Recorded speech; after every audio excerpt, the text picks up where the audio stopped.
everybody. Welcome to the second episode of Free State Podcast. I'm your host, Brian Konkoski. We have a lot to get to tonight, and it's already pretty late, so let's get right to it. Let's start with Anne Arundel County local issues. So the Anne Arundel County Council has started their session already, and they have quite the They have quite the list of legislative issues on the docket already. The majority of them are pertaining to zoning requirements, which are boring, but at the same time, they are very important. Everything has a pending status according to the website, which will be in the show notes. They go from anything from an emergency ordinance concerning zoning, general provisions, uses and structures, temporary uses. This is for things such as amending the certain termination dates established in a bill number 55-21, as amended by bill number 83-21 to extend the temporary use authorization for outdoor seating at restaurants. And this is all stemming from COVID, that they were allowed to have outdoor seating during COVID when they normally wouldn't been able to have done that. And they're just trying to extend that. Honestly, it makes sense if it's not preventing people from going about their day, the cars on the street, people walking down the sidewalk, then it should have been allowed anyway, and it doesn't need zoning laws. But that is up for a bill or resolution. It is a bill. It's Bill 1-23. The hearing is set for February 6th. So that'll be coming up. So it's a potential that those outdoor seating areas for restaurants in Anne Arundel County will become permanent. The majority of them are pretty dry. I'm not really going to spend too much time on them. Just because it is zoning. Zoning is very important, but it's nothing really noteworthy as much as I'd hate to say it. There is one for school facilities, which is always anything school related is a topic of contention anymore. It's for the purpose of approving the 2024 school utilization chart prepared by the planning and zoning officer. And it's not really clear. It doesn't show what that is. So I'll keep everybody updated on that. Here it is. It is, it's just a bunch of numbers, and it's a bunch of stuff that doesn't really give us any good meaty stuff to talk about quite yet. So we'll have to keep an eye on that one. So there is things to keep an eye on, but it's nothing really noteworthy right now. The thing that I want to talk about as far as local laws goes tonight is chicken laws. If anybody knows me, you know how passionate I am about chicken laws, how much I love my chickens, and they can come and take them from my cold dead hands because you're not taking my chickens. So the way it works in Anne Arundel County for chickens is if you have under an acre, you're restricted to the amount of chickens you can have by the 10,000 feet within your lot. So if you have a 10,000 foot lot, you can have 4 chickens. 20, you can have 8. If you have 30, you can have 12. And over 40,000 square feet, which is roughly an acre, then you're not beholden to these kind of rules, and you don't even have to get a license. But if you're under 40,000 feet in Anne Arundel County square feet, then you have to get a chicken license. And this chicken license would allow the State Department of Agriculture to come onto your property at any point in time. They tell you where you can put your coop. It's about 15 feet from each property line, 100 feet from every dwelling. And then they tell you the square footage per chicken that is required in the coop. I think it's something 3-ish square feet. per chicken in the coop. So if you had a small coop that can comfortably fit 20 chickens realistically, and they determine they can only fit 4, then you can only have 4. On top of that, it also would allow them to come onto your property, take any sort of testing they need in case of an avian flu outbreak, and tell you to call your flock in case of said avian flu outbreak. And you cannot contest to it at all because you've given up your rights when you've given them your money, your $30 for a permit to keep chickens in Anne Arundel County. So that being said, I have been working on getting a group together to consistently voice our opinion to the Anne Arundel County Council about the chicken laws in Anne Arundel County because, frankly, they are by definition tyrannical. They tell us that we can't be procurers of our own food production, that we can't raise chickens either for eggs or for meat because we don't have enough land. I myself, I have a 1/4 acre of my entire property, not just the backyard where I keep my chickens. And I have more chickens than I'm supposed to. I'm outing myself completely because I hope more people have the courage to do so themselves. And then we can fight these laws together. So January 17th, which is this coming Tuesday, is the next county council meeting. I've already signed up to speak on behalf of backyard chicken laws. I'm already growing a group of people that are no political affiliation with the Libertarian Party or anything like that to come and speak with me and hopefully consistently.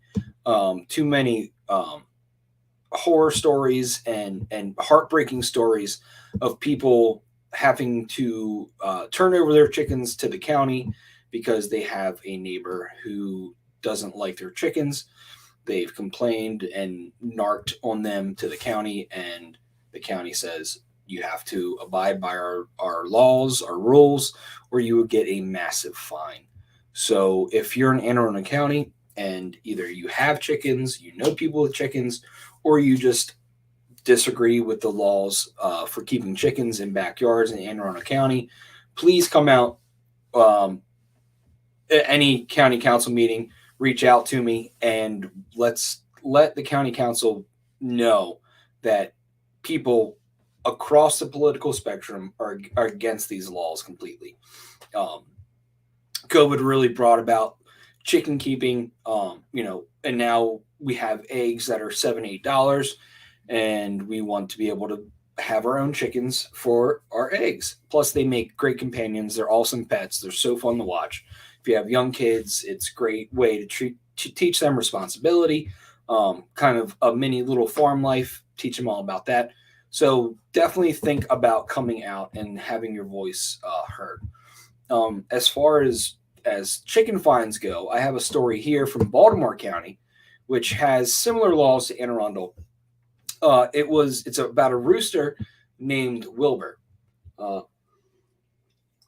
Wilbur, from what I gathered from just the pictures and things, he looks like he might be just an Easter egg or just a mixed breed rooster. Handsome fella. And what's going on with Wilbur is that he has accrued about $5,000 in fines for his crowing.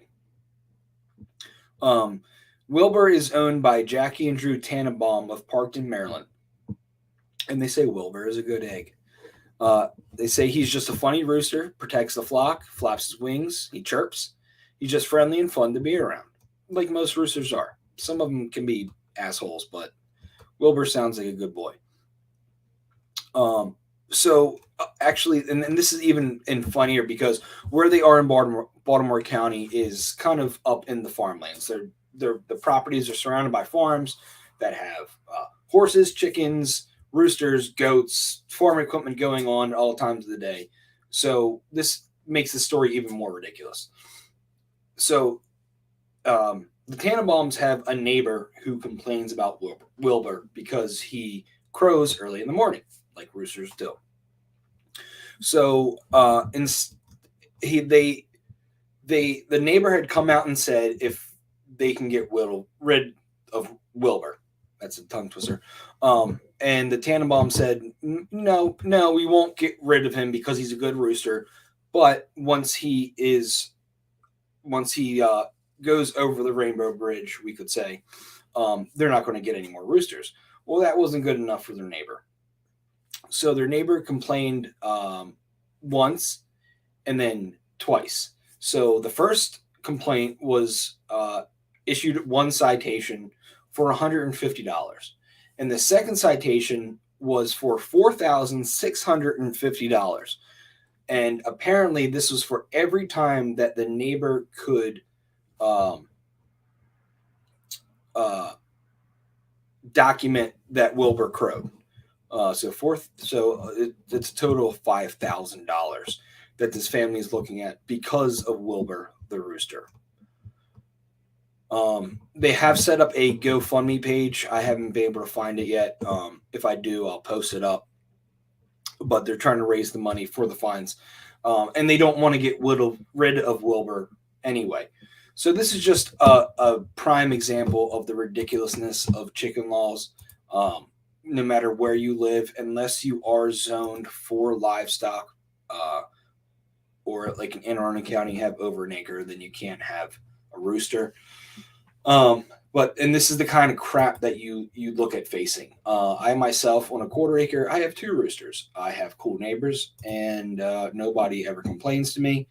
In fact, most of my neighbors enjoy my chickens, even the roosters, when they crow at 5 o'clock in the morning when it's still dark, like a time like now. So that's the story of Wilbur. Going on to the state, there's a lot going on in the state already. They are already trying to do some crazy stuff. So let's get into it. The first one that I have here is that they are trying to take away our gun rights already. We had just gotten them as far as carrying rights goes, and they're already trying to take them away from us. So this is Senate Bill 0001. So this is how important it is to them, because it's the first legislative Senate bill to be put into the floor. So what this bill is saying is that the title is Criminal Law, Wearing, Carrying, or Transporting Firearms Restrictions, Gun Safety Act of 2023. The bill is sponsored by Walter Stryker. He's from, it doesn't say. He's a Democrat. Montgomery County, District 18. Him and Senator Susan C. Lee, also of Montgomery County, District 16. Montgomery County hates gun rights. We've already seen them go to court with the Firearms Policy Coalition multiple times already for the same kind of bills, but just on the county level. So what this bill is trying to say, actually, here's the synopsis right here. It prohibits a person from knowingly wearing, carrying, or transporting a firearm onto the real property of another unless the other has given certain permission to the person or the public generally, and prohibiting a person from knowingly wearing, carrying, or transporting a firearm within 100 feet of a public accommodation. So Montgomery County tried to introduce a bill of the same effect, and it got struck down. It was found unconstitutional by a court, and it didn't go anywhere. From what I understand, the Firearm Policy Coalition already has a lawsuit lying in wait for when this bill starts getting voted on or it gets passed. Then they will fight against it because it goes straight against the Constitution and our gun rights. So as soon as we get them, they're trying to take them away already. So definitely something to keep your eye on. And that's Senate Bill 0001. It'll be if you go to the I'll give you the link, but if you go to the legislative website, it's the very top bill. The next one, which this is a little bit of good news, is a Senate bill. Let me bring it up. Is the Senate bill? No, not the right one. Give me a second.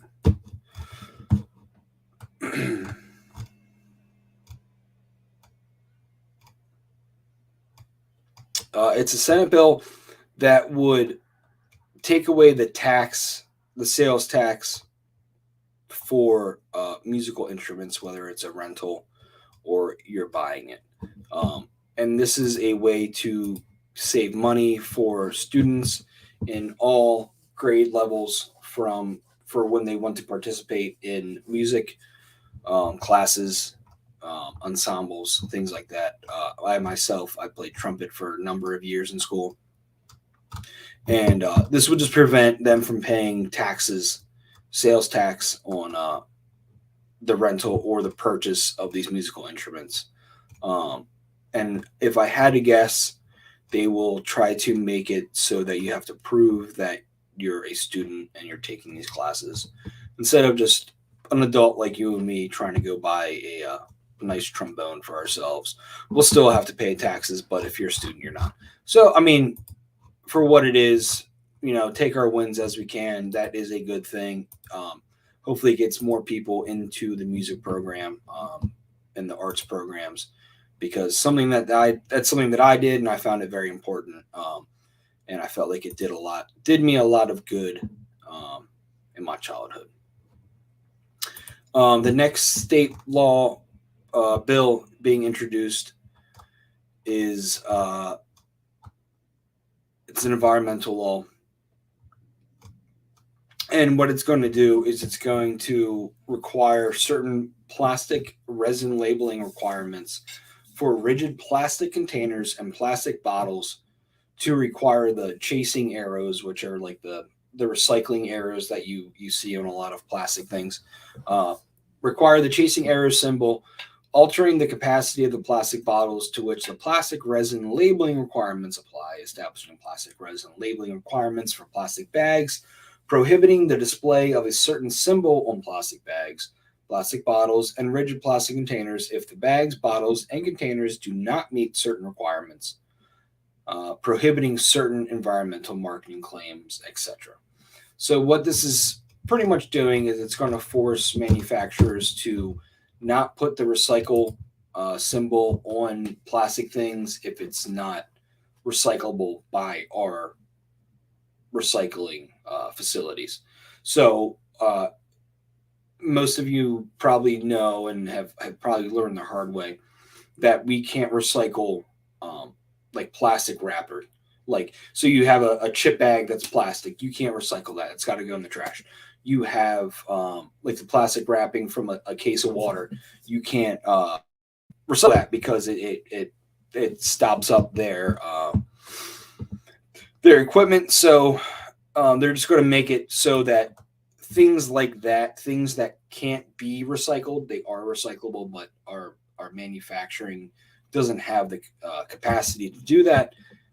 Doesn't say they're recycling, which is stupid. Instead of trying to fix their problem, they're trying to make private companies say they're not recyclable, even though they are. So that's it. Just I have it right here. It's just stupid environmental bill. It's just absolutely asinine, waste of time, waste of money. It's going to force these companies to change their labels and meet certain government requirements to put on their labels what is recyclable and what's not, when the government should just, if they're going to force us to recycle or encourage us to recycle, they should make their manufacturing processes or their disposal processes more efficient so they can handle those things. So that's a silly bill that I can't even believe it's a bill. But it is, and this is what they do to us. They introduce these stupid bills, waste our time, waste our money, and we'll see where that goes. That'll be a fun one to keep our eyes on. just because it is so silly. The next bill that I have here is coming from the House. It is HB 0035, and this is for elections, in-person voting proof of identity. It would require an election judge to establish a voter's identity by requiring the voter to present a valid government-issued photo ID or a valid non-government issued photo ID, and a current bill and a current bill, statement, or check that states the voter's name and address as proof of identity, requiring a voter to vote a provisional ballot if the voter is unable to provide certain proof of identity, and prohibiting a person from knowingly and willfully voting or attempting to vote under a false form of identification. This is part of the Ways and Means Commission, introduced by Delegate Robert B. Long of District 6 in Baltimore.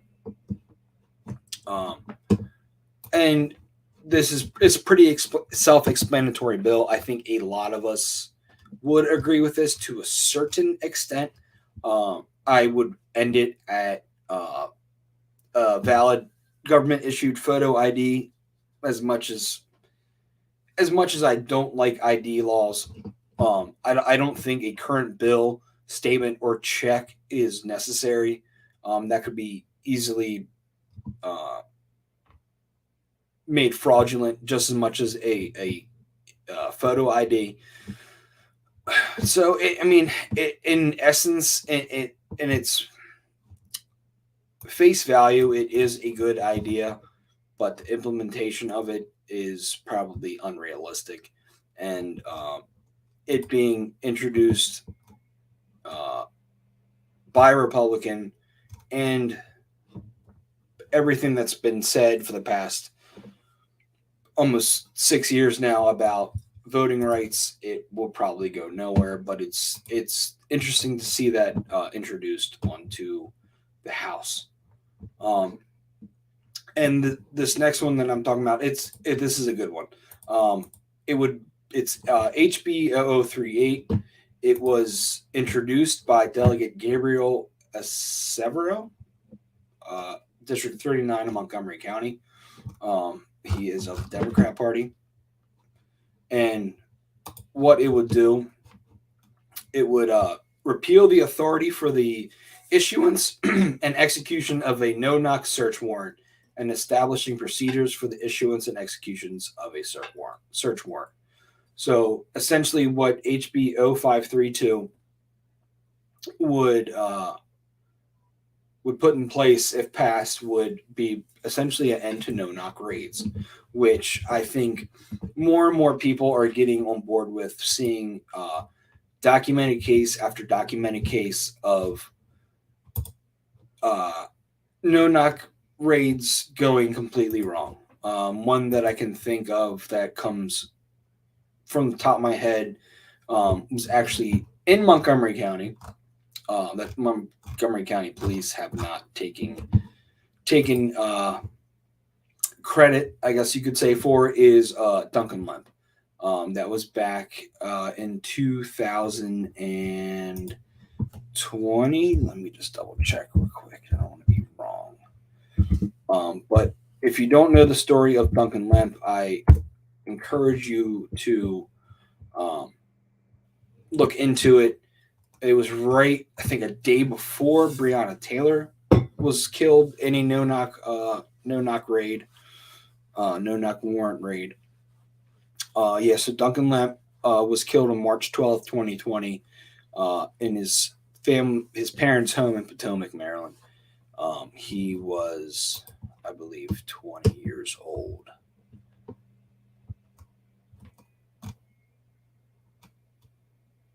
Yes, he was 20 years old.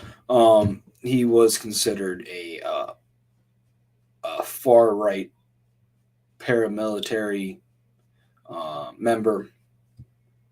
He had ties to the Three Percenters and the Boogaloo movement, and often had posts and things like that on his social media saying "Sic Semper Tyrannis," which a lot of people could get in trouble for these days.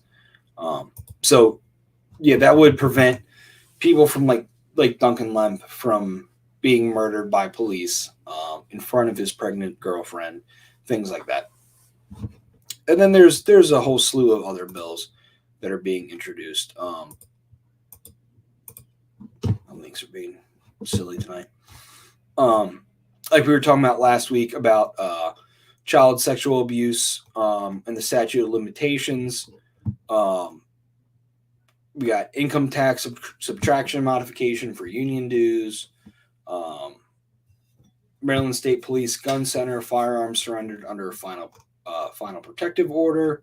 So there's a lot of good bills, and we'll keep an eye on them. I can't talk about every single one of them every night, so I'll try to highlight them every week as we go through the legislative period. We have 86 more days in the legislative period, so there's a good amount of time to follow all of these, and I'll try to bring as many as I can to light, at least ones that are noteworthy. And that's what I have for state legislative news. On the national, last week I talked about the great news of the bump stock ban being struck down by a court, saying that is unconstitutional. Well, the ATF loves to ruin our day, and they turn around and said pistol braces are illegal. They essentially gave the middle finger to all disabled shooters and said that pistol braces are illegal. And what that would require is everybody who has a pistol brace on their firearm currently, and it's not a long rifle, would have to register their what was a pistol as now an SBR. So you'd have to pay the $200 tax stamp to the ATF in order to register your now SBR that was formerly a pistol with the ATF. $200, and then you're on a list. I have an article here from Reuters.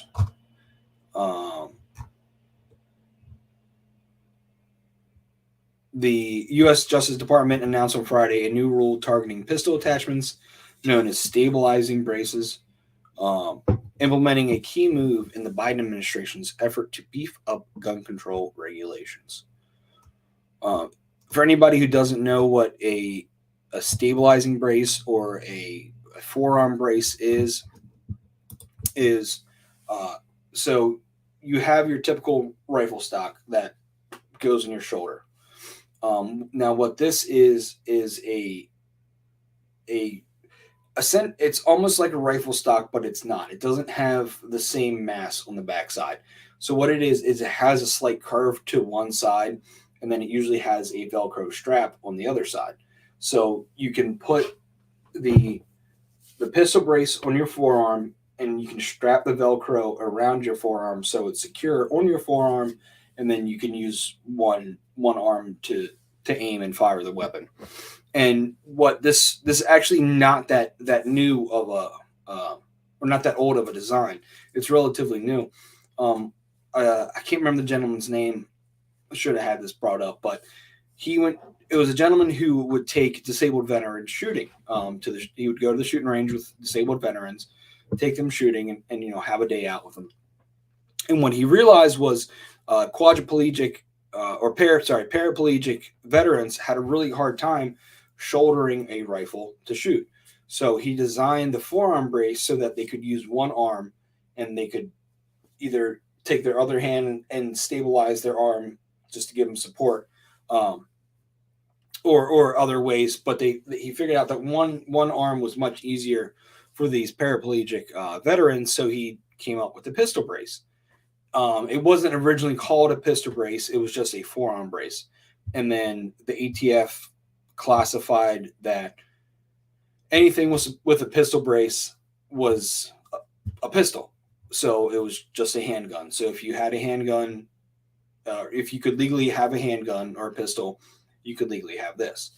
Now, SBRs are a different issue. An SBR is anything under a total length of, I believe, 24 inches, or a barrel length under 16 inches, and it's considered a short barrel rifle, and it's considered an NFA weapon, and it has to be registered with the ATF, and you have to get a tax stamp of $200 in order to legally obtain a SBR.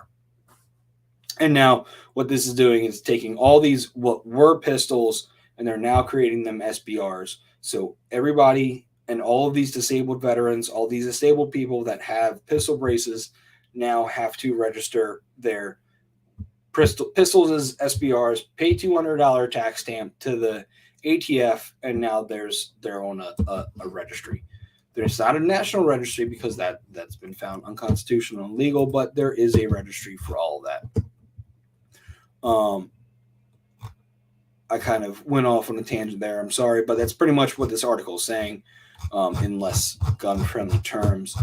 So hopefully Gun Owners of America and Firearms Policy Coalition is ready to fight that. If I had to guess, they are. If you give your money to the NRA, please stop. Give it to one of those two groups, because those are the actual groups fighting for our gun rights. Next bit of national news. This isn't really anything to do with laws coming into place, but it's interesting and noteworthy for sure. Biden did a Trump. Biden, if you haven't heard, he was found to have classified documents in more than one location. It was found at his former office of the Penn Biden Center. The Penn Biden Center is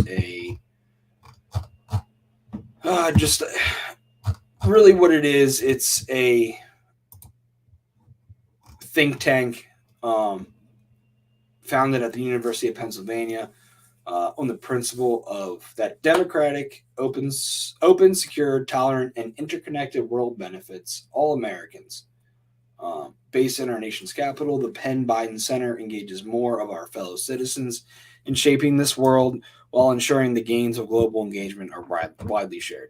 So that's a former office of his for his nonprofit. I think it's a nonprofit. Classified documents were found there, and then more were found in his home in Delaware, in his garage with his Corvette. And he locks up his Corvette, so it's really fun. It's really fun. No, but in all seriousness, I've been on Twitter laughing and crying at the left justifying Biden having classified documents from when he wasn't a president, and saying that Trump's classified documents when he was president are worse. And the interesting thing about Biden's nonprofit is that he had money coming in from China. He didn't only have money coming in from China, but they were doing a lot of work for China. In 2019, the Penn Global Biden conglomerate had a high-speed rail, entrepreneurship, civil society, and income inequality in China study by Professor Chao Guo, School of Policy and Practice. This was a project that focused on the study of three important phenomena associated with China's urbanization: transport, infrastructure, development, income inequality, and civil society growth. So not only was this think tank receiving money from China, it was also reinvesting it into China for Chinese benefit and not America's benefit. So that's this. I think this is going to become a big deal, as it should. It's one thing for a former president to have classified documents. I'm not a Trump supporter myself, but it's one thing for a former president to have classified documents, knowing that, and the FBI and the archives knew that he had these documents, as opposed to a former vice president having classified documents, and the FBI and the archive not knowing he had these documents, and having his lawyers have found them.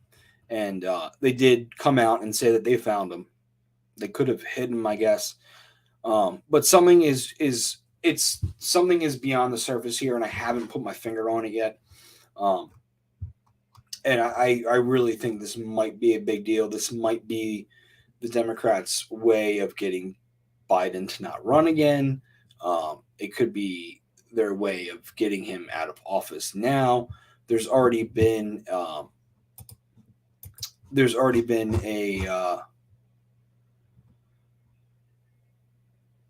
DOJ probe into it, which doesn't say a whole lot because Merrick Garland is a big friend of Biden. But we'll see. We'll see if they'll say we have looked into ourselves and we have done nothing wrong, or if they will actually investigate it properly. Knowing the House right now and the way they are, they probably will look into it further. They've already planned on investigating Biden anyway. So this really could be a big deal. It's to be seen yet. So just for all of our sake, I hope it is looked into properly and investigated properly. In local news, I don't have the link right now. I'll share it to my Twitter. But there was a protest today in Baltimore City at one of the Enoch Pratt Free Library branches, and they had scheduled a drag queen story hour, and there was protesters that were for the story hour and protesters against the story hour. Ford Fisher was there. He had about a 3-hour video on his Twitter. I'll share that on my personal Twitter and the podcast Twitter, just to see kind of the interesting characters that were there. You had the people that were for the drag queen story hour. They were covering their faces in LGBTQ flags and umbrellas, and they didn't want the camera to see them. And then the other side, you had a bunch of angry parents. You had some libertarians that were there. My friend Alex was there, just being against public libraries as it was.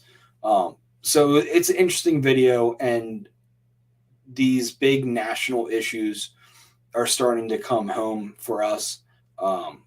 Regardless of what side you are on it, it is very interesting to see. I personally am not against the story hours, but I am against the all-age drag shows. But you know how things start. It all started with the drag queen story hours, and it turned into the all-age shows that have been documented as showing grotesque and over-sexualized situations to underage children as young as 5 and 6. So that's something to keep your eye on, and that's something that is coming home to us, and we'll be able to be part of that big old national issue that everybody's talking about. I kind of rolled through these issues pretty quick tonight. So it's going to be a little bit under 45 minutes, it looks like.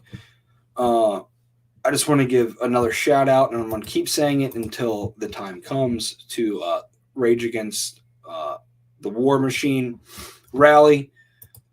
I've talked about it last week. I'm going to keep talking about it, keep sharing stuff about it. We will be at the Lincoln Memorial on February 19th, starting at 12:30 p.m. We will have, we are organizing buses. If you're in Maryland, or if you're we're kind of thinking within a 4-hour drive of DC, we're trying to get buses so you don't have to drive there. I'll go over the speakers again, just because this is very, very important. And we actually have added more speakers since the last time we spoke. Jimmy Dore, Medea Benjamin Scott Horton, who is back on Twitter, Garland Nixon, David Swanson, Daniel McAdams, who is an executive director of the Ron Paul Institute. If you ever listen to Dr. Ron Paul's podcast, he is the other voice. It's a great podcast. David Swanson is an anti-war activist. I don't think he was on the list as of last week. Max Blumenthal, who's editor-in-chief of The Gray Zone, award-winning journalist and author. Anya Parampil. Anya Parampil, journalist with The Gray Zone, producer and reporter of several documentaries. Supreme, who is part of the Wu-Tang Clan. He's a producer and music artist. And Tara Reid, who is an author, actress, former Senate aide, producer of The Kim Iverson Show. So we keep adding more and more speakers to the list. Money is still keeps rolling in, which is amazing. We have a goal of, I believe, $45,000. If you go to the website, you can actually see how much everybody's donating, how close to our goal we are. And I don't think I went over our list of demands last week, so I'm going to go through those really quick. We have 10 demands. The first, number one, is not one more penny for a war in Ukraine. Number two is to negotiate peace. And that's not just for Ukraine and Russia, but it's for Yemen and all the other conflicts that we have going on, all of our proxy wars that we're involved with right now. Number three is stop the war inflation. A good bit of our inflation and a good chunk of our national debt is due to spending for war. So that would help end that inflationary act by stopping all the wars. Number four is disband NATO. Number five is global nuclear de-escalation. Nobody should have nuclear weapons. It doesn't do anybody good. A